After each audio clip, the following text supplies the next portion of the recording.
Stormy shadows. It was a Saturday night in early autumn, and the sky had been restless all day.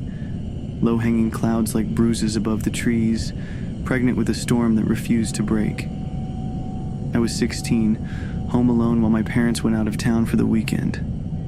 They trusted me. I had good grades, no parties, no friends sneaking over. Just me, a pizza, some homework, and the quiet company of the rain when it finally decided to fall. The house we lived in was a 70s split level, one of those suburbs, eating itself designs. Wood paneling, creepy shag carpet, windows that creaked even when the wind wasn't blowing. I'd always thought it had character, until that night. Around 8:45 p.m. the rain began in earnest. Fat, heavy drops that slapped the windows like angry fingers. I remember glancing out the front window and thinking how empty the street looked. No cars, no porch lights across the way, just the street lamp at the corner, flickering as if it couldn't quite decide whether to stay with me or go dark. I went back to my room upstairs to read. After a while, the power blinked off. Just a quick flicker at first. My lamp buzzed and dimmed, then returned. A few minutes later, it happened again. That time, it didn't come back. At first, I just sat there, waiting for the emergency lighting to kick in, but we didn't have any. The house settled into a kind of silence I'd never experienced before. Even the rain had paused, like the world itself was holding its breath. I lit a candle and headed downstairs to find a flashlight. As I reached the bottom of the stairs, I heard a sound. Thud, then again. Thud, drag. It was coming from the back hallway, the one that led to the laundry room. That was the part of the house that always felt colder than the rest.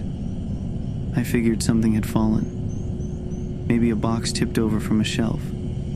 But the dragging, that wasn't the sound of an object falling. That was movement. I stood there for a few seconds, every part of me listening. And then I made the worst decision I've ever made. I whispered, "Hello?" Something answered. Not a voice, a breath, a long, shuddering exhale from the dark hallway ahead. I froze. My fingers clenched the candle so tightly that the wax dribbled onto my hand and I didn't even feel it. Then something moved. A silhouette passed just at the edge of my vision. It was tall, impossibly tall, its head brushing the ceiling, limbs too long, like it had been stretched on a rack. It didn't walk. It shifted. I stepped backward, and it stepped forward. I turned and ran, back upstairs, back to my room, slamming the door behind me. My heart was slamming in my chest so hard I could barely hear. I stuffed a chair under the doorknob and crouched by the window. The storm had picked up again, and the street lamp outside was now fully out.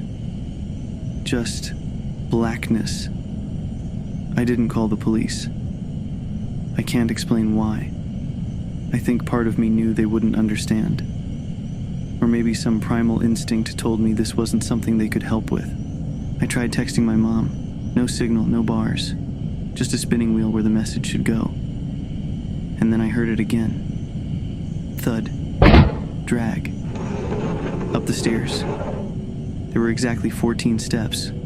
I had counted them 1,000 times growing up. And now I could hear each one being taken. Thud. Thud. Drag. Then silence. It was outside my door. I didn't move. I didn't breathe. Then, tap. Just one. Gentle tap on the door. Not like a knock. More like a fingernail. Tap. I don't know how long I crouched there. The candle was down to a stub, barely giving off light. Shadows danced across the walls, and for a moment, I swore I saw something. Written on them, like soot-scrawled letters crawling across the paint.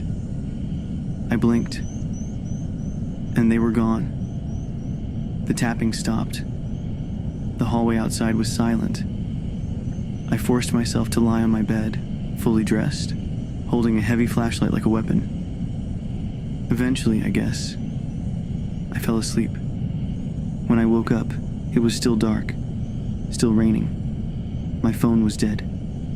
The house was silent. I dared to open the door. Nothing there.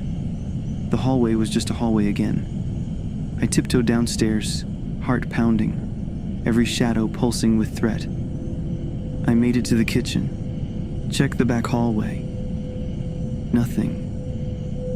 I even opened the laundry room door and stood there, breathing shallowly. Still nothing. It was almost funny, like a weird dream. But I didn't laugh, because of what was scratched into the wall just above the dryer. Not written, scratched, like with claws or nails. Deep gouges in the drywall, curving and twisting into 3 letters. M-A-L.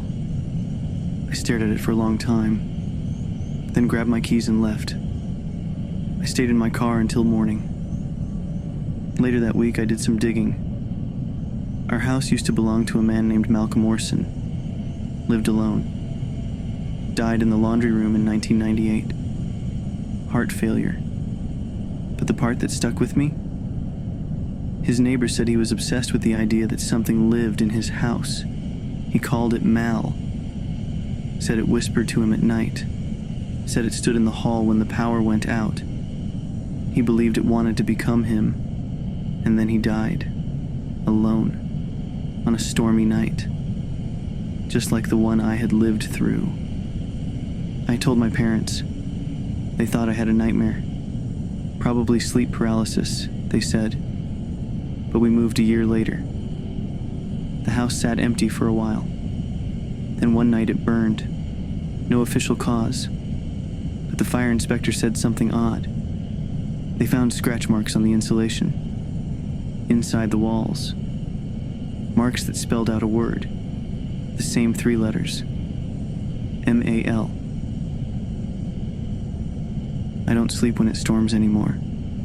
Because every time the thunder rolls in and the lights flicker, I wonder if it remembers me. I wonder if it is looking for me.